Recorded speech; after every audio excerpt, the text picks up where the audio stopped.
Hello and namaste to all of you. This is Singh from Department of Physiotherapy and Diagnosis from Jayoti Vidyapeeth Women's University. So today I'll be telling you all about a chlorine urine test. So the urine chloride test measures the amount of chloride in a certain volume of urine. Now, it can be alternatively named as a urinary chloride. So, after you provide a urine sample, it is tested in lab, and if needed, the healthcare provider uh, for may ask you to collect your urine at home for over a 24-hour period time or 24-hour urine collection, and your provider will tell you how to do this, so you have to follow the instructions exactly. And I've already told you the how 24-hour urine can be collected. Now, how to prepare for the test? So you'll be asked to temporarily take medicines that may affect your test results.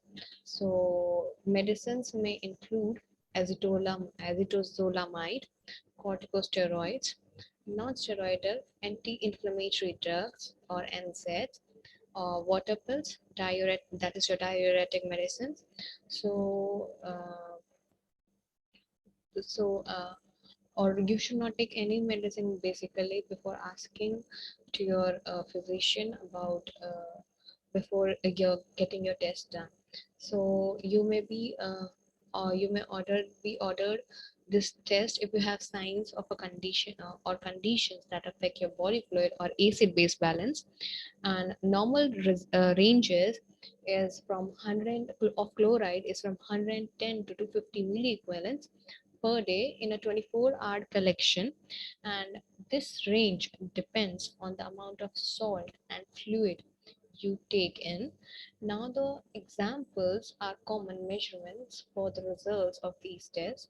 So, the normal value ranges may vary slightly among different laboratories, and some labs use different measurements or test different samples. So, so you have to ask for you'll be asked for a specific test result. So what will the test result mean? So if the higher value is higher than normal urine chloride, that is the ones that I've told you, that is from between 110 to 100 250. So if your value is higher than 250 milliequivalents per day, so it will show low function of adrenal glands, inflammation of kidneys that result in salt loss, that is salt loss in nephropathy, potassium depletion from blood or body, production of an unusually large amount of urine or polyuria, and too much of salt in diet. So decreased urine chloride levels may be due to your body holding in too much salt or sodium retentions. Secondly, your Cushing syndrome or decreased salt intake or fluid loss that occurs with diarrhea, vomiting, sweating, gastric suction, and syndromes of inappropriate idiot secretion. Now, this chloride. So, chloride in urine, it is, as I said, that it is the test that measures the amount of chloride in your urine, and your body tries to keep its acid-base pH level in balance, but the certain conditions can cause imbalance. So if your body tissues become too alkaline, you may get metabolic alkalosis, and alkaline and opposite of acidic. So you can get metabolic alkalosis from taking medicines that make you urinate like more in diuretics. So it can also happen after you have been vomiting, or it can happen if you had the contents of your stomach suction. So metabolic alkalosis can also be caused by rare medication condition such as Bartter syndrome and Lippmann syndrome. So it can also be caused by having low levels of potassium. So if you have metabolic alkalosis, seeing how much chloride is in your urine and gives you healthcare provider more information about your condition. So and you need this test if your healthcare provider thinks that you have metabolic alkalosis. So um, the sign and symptoms of metabolic alkalosis will include trouble in thinking, confusion, seizures, numbness or pins or and needless sensations, muscle cramps, muscle stiffness, slow breathing. And Barter's and Glickman syndrome can both cause your metabolic alkalosis. So they also affect your kidneys, and Bartter syndrome is usually diagnosed in early childhood, and Glickman syndrome is diagnosed in your teens or adults. So, teen signs and symptoms of Bartter syndrome will include your trouble in concentrating, usually thirst, craving for salt, urinating more than normal, your muscle weakness, muscle cramps, and fatigue.